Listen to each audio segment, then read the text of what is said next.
Coming up on Focal Point. I counted 14 storefronts without any tenants here in the Lansing Mall. What will be their saving grace? Up next on Focal Point. An MSU grad makes an environmental impact with this simple design for this global company. I'm Shelby Sacco, and coming up next, I'll tell you how to avoid getting a penalty on game day. Focal Point starts now. Hello and welcome to Focal Point. I'm Shelby Sacco. And I'm Gloria Zeka. It's homecoming weekend on campus with a Big Ten game against Northwestern tomorrow. And with the game comes a tailgate. But are you doing it all legally? The captain of the MSU Police Department has some tips to keep you safe and legal before the game. Wake up, East Lansing, it's game day. Oh, I absolutely love being in the stadium with everybody. MSU Police Captain Doug Monette knows there's nothing better than game day at MSU. Football Saturday is a very celebratory activity here on campus. It's a very family-friendly environment. And while students may remember the rules of the game, they could forget the rules that keep them safe. Some of the things what happens, people make some poor choices. Some of those choices could be minor in possession. Some of those choices could be urinating in public, as well as litter and things like that. Don't drink excessively, limit yourself, and if you're under 21, don't drink. Just like Spartans can get a penalty on the field, students can get one off of it. Things like this could cost students a lot of things like this. Students can be arrested and fined for violations of state laws, such as drug possession and illegal use of alcoholic beverages on campus. Minor possession is now a civil infraction. As far as the cost, it's my understanding that it's no more than a $100 fine. In 54B, I believe it's a $200 court cost, and then I think there's an additional $10. So it's roughly around $310. My one piece of advice would be to stay off the sidewalks. You're holding alcohol of any sort, they're gonna come over and talk to you. College can get expensive.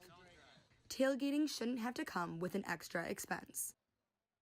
With 5 home games left this season, let's try to avoid penalties on and off the football field.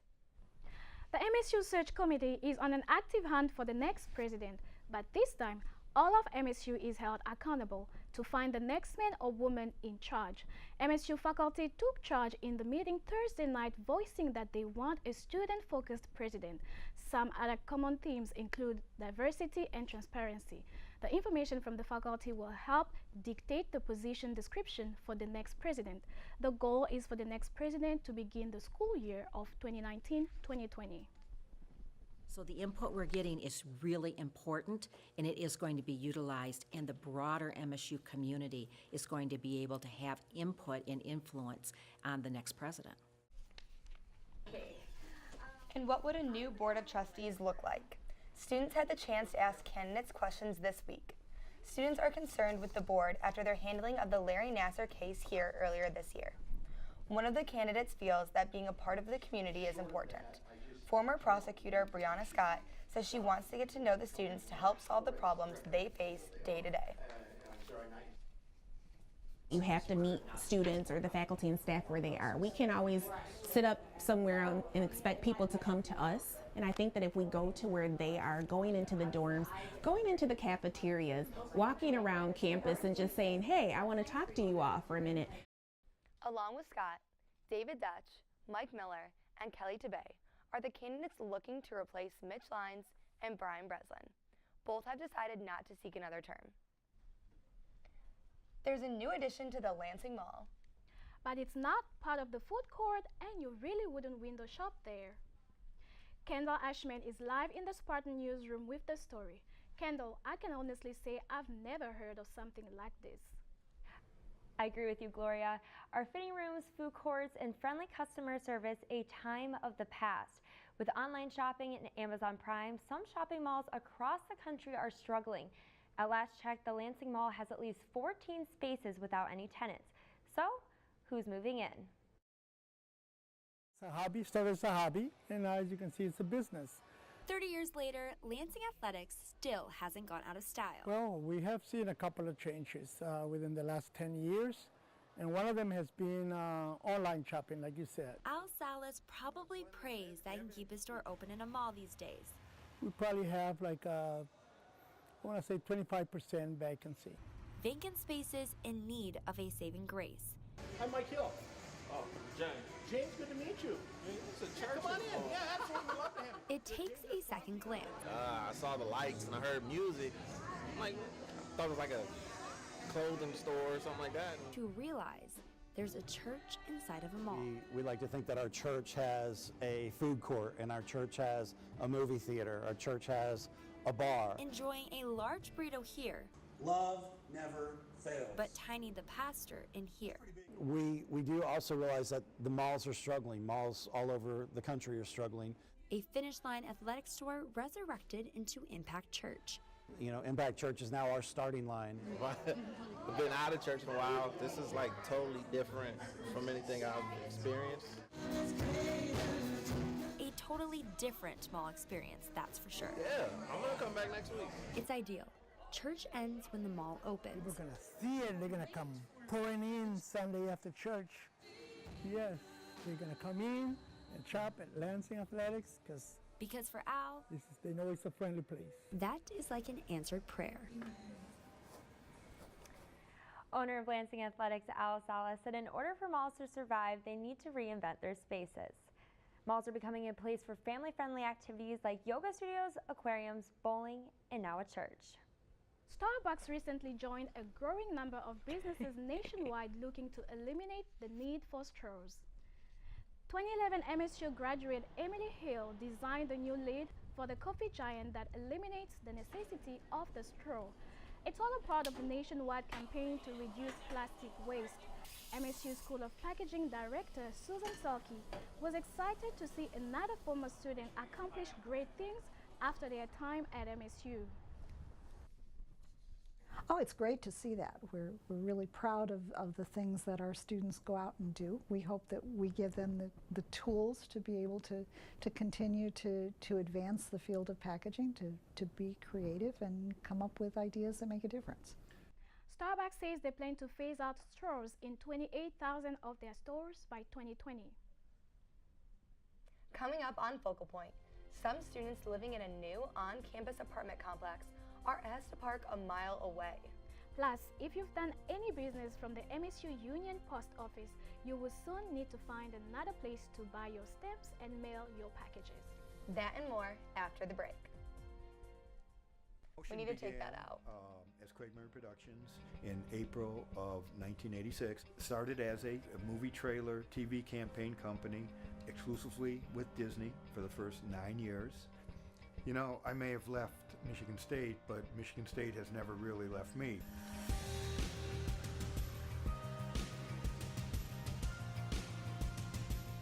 We've worked on virtually every Disney animated film, with few exceptions, from The Little Mermaid on. I remember the first time we saw The Little Mermaid in a very, very rough cut, a lot of storyboard and pencil test, and it was like, oh my gosh, this is a wonderful movie, and we get to be part of it. And that feeling has never left.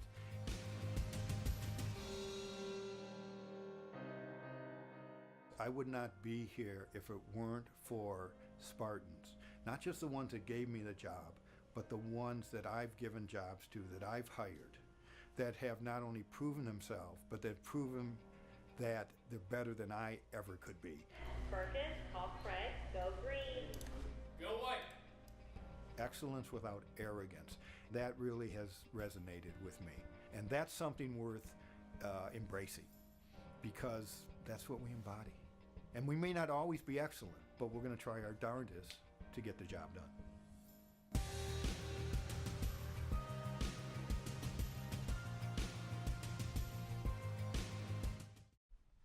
There's a two-wheeled controversy on campus.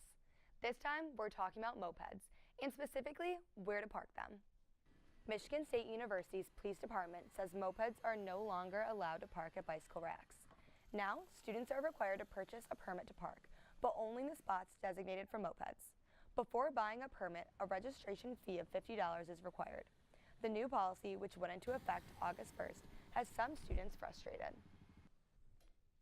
They didn't make enough moped parking, so a lot of times there's nowhere to park, and then if you park near the moped parking, they'll give you a ticket.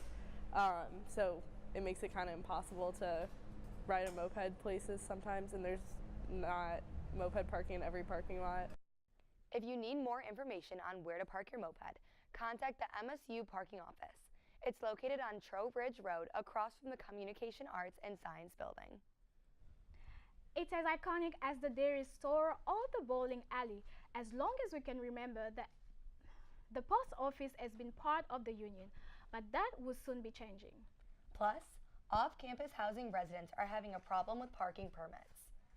Kendall Ashman has those stories and more in our on-campus report. That's right, Shelby and Gloria. East Lansing residents have enjoyed the luxury of having a post office in the MSU Union for over 40 years. However, this December, that will come to an end. Focal Point's Milan Revels has that story. Meet Phil Lush. He's one of the postal clerks at the MSU Union. He's been working at this office for a few years. I've been in this postal contract unit for about 5.5 years. But he's been in the industry even longer. I worked for the Postal Service for a little over 30 years. Yep, that's almost as long as this post office has been open. Yeah, I retired, sat at home for a couple years, and then was offered this position. So he accepted and has been working on campus for a few years. Well, this offers chance to work with students, for one thing, young people. That is going to be $7.25. But that's all coming to an end because this post office is closing for good. I'm kind of disappointed, you know. Lush feels for the students who will now have to go off campus to handle their postal needs. They don't want to take the extra mile to go up the road to the East Lansing post office. Those looking to mail a package or buy a stamp will have to look elsewhere. The closest post office to campus is on Abbott Road in East Lansing. Senior Michelle Roswadowski is sad to see it go. I was really sad because this is like a really convenient location for me. And even though she's graduating, she still sees a reason for the office to keep running. I think like this is still a really beneficial location for like other freshmen. Officials from the Postal Service say the reason this office is closing is mostly due to low use and unbalanced operational costs. Pam McFadden, who works as a secretary for the Mosaic Multicultural Unity Center, has been getting a good use of the office for almost 2 decades. I mail stuff, campus mail, I mail bulk stuff across campus. And what she'll miss the most? Phil, Jerry, and all the students that work here, everyone's been so friendly and very helpful. As for Phil and the rest of the crew, they'll be here until the end of the semester taking care of your packages. From East Lansing, I'm Milan Revels, Focal Point News. The Union Post Office won't be restocking stamps, so get your hands on them while they're still available. Phil and the rest of the crew will be handling packages until they officially close down on December 14th. Wilson Road construction resumed this week. A labor dispute put the project on hold for several weeks. The union and the association representing the contractors agreed to continue work without a contract through the 2018 season and will continue work through the winter. This dispute put more than 100 state road projects on pause for more than 3 weeks. Wilson and Fee roads, along with several parking lots, are being reconfigured here on campus. The project is expected to be finished by November 15th. Some students are upset because the parking office has run out of permits at their apartment complexes. 1.3 miles, that's how far the MSU Police Department wants Kelsey Martin to park her car from her apartment. But Martin refuses. She says there are plenty of open spots in the nearby lot, but she is being ticketed for parking there. Martin hasn't been able to buy a permit in the lot designated for 1855 residents. One, I feel like it's just unjust to give someone, a college student, you know, $25 or $1 each tickets, $50 worth of tickets, and also ruin my windshield wiper sticking the tickets in. Soon after this interview, she was ticketed for a third time, totaling $75. Officials from the university have said the only viable options for students like Martin are to buy permits in the overflow lots. If you look closely on Service Road south of campus, you may be surprised at the hidden gems there. Gloria Nzika puts a spotlight on 2 of them. As one of the largest campuses in the state, the MSU campus offers unique places to visit, and some of them you may not have known existed. It started out in the 1920s, and it started with just 4 staff members. That's Michelle Monch, operations supervisor at the Spartan Linen Services, which does laundry for multiple departments. ROTC comes in, we process all of that. things from Spartan Village apartment. Our office supplies. Less than a mile from the linen services is a place called University Stores. Our main role on campus is to offer inventory and warehouse support to campus. The Spartan Linen Services and the University Stores are both located right here on Service Road. But unless you know that they each have a storefront carrying unique Spartan apparel and gifts, you might just walk right past them. So students can come in and buy just about anything from our warehouse at the storefront. Some highlights of the university stores are t-shirts and sweatshirts and other accessories. You can get stuff for your family and you can get stuff for yourself. And the store is open to students, alumni, staff, and faculty. Both stores also carry MSU items in colors other than green and white. And as the only store on campus that specializes in embroidery, the Spartan Linen Services also offers silk screening. This is just an example. Adding competitive prices to their wide range of products, these stores could well be two of Michigan State's hidden gems. In East Lansing, Dorian Zeka. Focal Point News. Both outlets are open at 7 a.m. Monday through Friday. Linen service closes at 3:30 and University Stores is open until 5. This might bring down your blood pressure. A team at Michigan State has created a new app that monitors your health. After multiple attempts to create a simple way to check your blood pressure, MSU engineering professor Rama Krishna Mukamala finally found a way. The app works like this. You hold your finger on the screen while the app calibrates your blood pressure. The BP number appears at the top of the screen and the two graphs show the blood pressure prediction. PhD students worked on the app with the idea that anyone can have a simple way to monitor their blood pressure. This app measures the blood pressure based on the oscillometric method. The oscillometric method is the scientific method which we try to measure the blood pressure. The app still needs to go through some more testing before it's available for download, but the programmers say they hope the app will bring early attention to users with high blood pressure. That's what's happening on campus. I'm Kendall Ashman. Back to you guys in the studio. MSU football returned home for the first time in a month. And the men's soccer team continues to climb the national rankings. Michael Epps joins us at the sports desk with those stories and more. That's right. We'll show you how the Spartans fared against Central Michigan and more after the break. Earliest recollection of Michigan State was actually seeing the marching band. I'm a proud member of the Spartan Marching Band. I served as the drum major at Michigan State for 4 years, and it was really one of the highlights of my college career, and the opportunity really set me up for success in not only my career, but also being a leader in my company.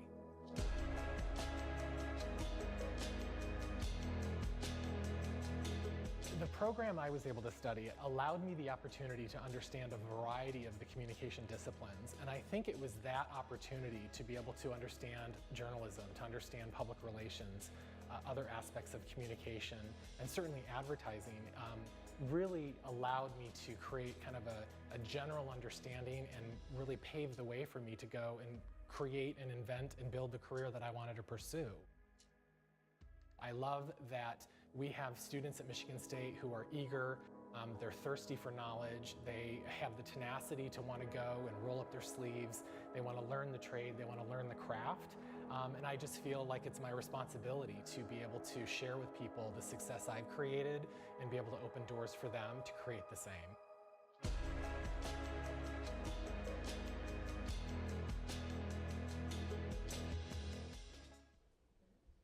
Welcome back to Focal Point. I'm Michael Epps. Michigan State football returned home this past Saturday after a month on the road, hard to believe, and they took on in-state rival Central Michigan. MSU coming off a big road win at Indiana the week before. We start in the second quarter, Spartans in the red zone. Quarterback Brian Lewerke takes the snap. He keeps it himself on the read option, finds some space, and he gets into the end zone. Spartans go up 7-3. Now later in the quarter, Spartans back in the red zone. Lewerke drops back to pass and feels the pressure. If a 300-pound man is running at you, you're going to feel that pressure, but he makes the most out of the situation, scrambles and crosses the goal line to go up 14-3. Now in the third, Spartans are rolling. Ladarius Jefferson got a lot of carries in this game for the injured L.J. Scott. He takes the handoff and punches it in for his first collegiate touchdown. Spartans gave up some scores late, but came away with the win over Central Michigan, 31-20. Every football team is always a work in progress, and the thing that we'll come and we'll compete. We'll come and we'll compete, and that's all I can ever ask our guys. Will they show up and play hard and things of that nature? We'll do that. Coach Trust, when we get to halftime, said 30 more minutes of domination, and we might only had 15, 20 minutes of domination, and against a team that they're in it a little more. Those are the laps we can't have. That's going to lead to a loss or something. But we got to stay focused. It's on us. We'll work on it this week. So now 3-1 on the year, the Spartans head into their homecoming game against Northwestern. Here's what head coach Mark D'Antonio had to say about the upcoming game. I think in this conference, every single week you're in for a challenge. I don't care who you play. People prepare. They have a plan. I've said over and over, it's very tough to win. Very excited. Started the Big Ten. Like I said, it's a race to Indy, and that's what we got to do. We got to come out and win the game. Kickoff for Saturday's game is set for noon. Now, an emotional story here. Last Friday night at a Grand Rapids High School football game, a fallen Spartan was honored, one that MSU fans are well aware of. Former MSU punter Mike Sadler died nearly 2 years ago in a tragic car crash. And at halftime of the Forest Hills Northern game, his alma mater, it was a special scene as his number 3 jersey was retired. A family was there in his honor, including his mother, Karen Sadler, who was embraced by the entire team. The Huskies even wore a special uniform with his name on the back, honoring his memory. I want people to remember that Mike worked really hard, and he was able to achieve a level. Everyone is going to have a different level, but it's that working hard and reaching higher to be better. That's what Mike was about. He was about grit. What a special way for him to be honored. It was also 2 years ago that the Spartan family lost Mylan Hicks. Tragic time it was for Michigan State. So now over in Michigan State men's soccer. Starting the season hot is starting to become the norm. Last year, the Spartans won their first 7 games before picking up a loss. And this year, well, they've topped that. Focal Point's Andrew Burkle gives us an inside look. Safe to say, they're having a ball this year. I think it's awesome. I think just every single game has been really good, really fun, and just the energy around the guys, around the team is awesome. So it's always fun when you're winning games, so we're pretty excited about that. The MSU soccer team has started the season with 8 wins, 0 losses, and 2 ties, which is their best start since 1974. And now, 44 years later, the secret to their success, it starts with friendship. We got a great group, a lot of seniors, a lot of leadership on this team, and the freshmen and the younger guys that are coming in, just giving us energy, and it's just a great group. There's a lot to like. I mean, I just love coming to practice every day. There's a lot of different personalities, a lot of different talents, and it's just a great group to be in. Head coach Damon Renson isn't really surprised with what he's seeing. I think we've had a good culture here for years at Michigan State. That's something that we've really prided ourselves on. We talk about the word family, and we back it up, I think, both through the coaching staff and through how the players treat each other. So I think that's a huge piece. Now he's shy. There's something about really liking the guy next to you that breeds confidence. I think the sky's the limit this year. We have all the potential, all the leadership that we need, and we just got to take it day by day, game by game. From East Lansing, I'm Andrew Burkle, Focal Point News. The 5th-ranked Spartans lost their first game this past Sunday, but will look to keep their early season success going tonight as they take on Maryland. From DeMartin over to Munn Ice Arena, where MSU hockey kicked off their season Wednesday in the green and white game. The team splits into 2 squads and plays each other in a 2-period scrimmage.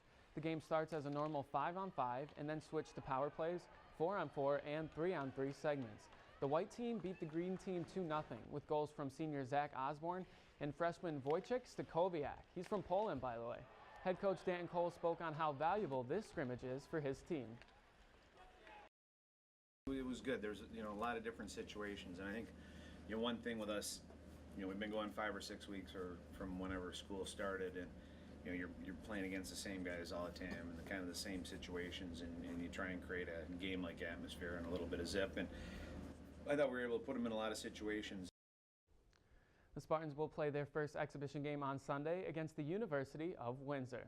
That's what's happening in sports. I'm Michael Epps. If you're a fan of Marvel, then you're in luck, as another movie in the franchise opens this week. Focal Point's entertainment producer, Gretchen Naruzzi, has your movie minute of the week.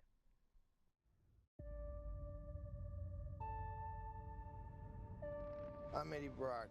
New to theaters today is Marvel film Venom, which is about reporter Eddie Brock who tries to revive his career when he comes into contact with an alien called Symbiote, Who said that?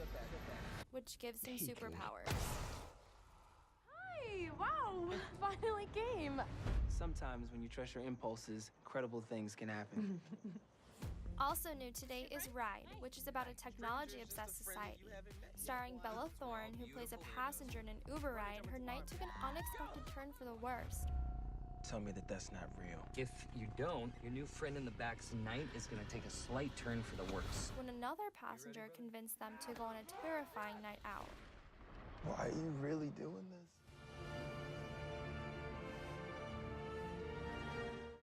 And if you're a fan of the arts, you'll love this.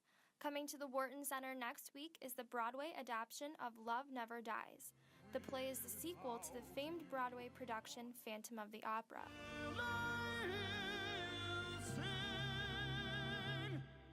Love Never Dies is the sequel to the Phantom of the Opera, and so we pick up the story 10 years after the Phantom left the Paris Opera House. He's now living in New York City, Coney Island, New York, and life's great for him. There's one thing missing though. He misses Christine.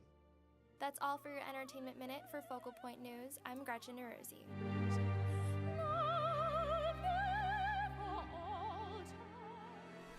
Homecoming festivities have been happening all around campus this week.